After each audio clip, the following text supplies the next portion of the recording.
నారాయణపేట జిల్లా మక్తల్ నియోజకవర్గంలో ఆగి ఉన్న వరి ధాన్యం ట్రాక్టర్లను ఢీకొట్టి ఇద్దరు వ్యక్తులు మృతి చెందారు. దీనిపై స్పందించిన సిఐ రామ్లాల్ రైతులకు అవగాహన కల్పించారు. రైతులు ట్రాక్టర్కి ముందు భాగంలో వెనకాల ట్రాలీకి రేడియం స్టిక్కర్లు అంటించాలని, దీనివల్ల వెనకాలొచ్చే ప్రయాణికులు వాహనాన్ని గుర్తించగలరని తెలిపారు. రేడియం స్టిక్కర్ లేకపోవడంతో రాత్రి సమయంలో వాహనాన్ని సరిగ్గా గుర్తించక ప్రమాదాలు జరుగుతాయని తెలిపారు.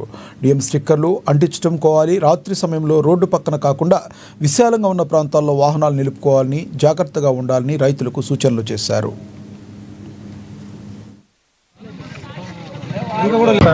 2-3 రోజుల నుంచి 4-5 రోజుల నుంచి ఇక్కడ రోడ్డు ప్రమాదాలు జరుగుతూ ఉన్నాయి.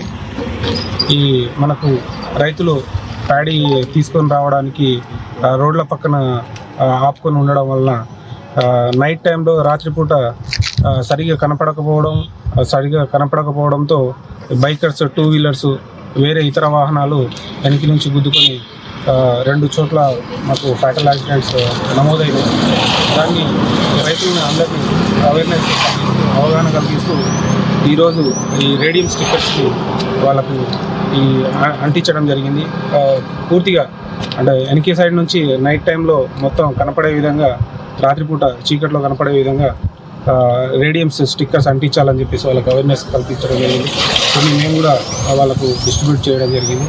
కాబట్టి నేను రైతులకు, ప్రజలకు కోరుకున్నది ఒకటే, ఈ రోడ్డు ప్రమాదాలు జరగకుండా తగిన చర్యలు, జాగ్రత్తలు తీసుకోవాలి.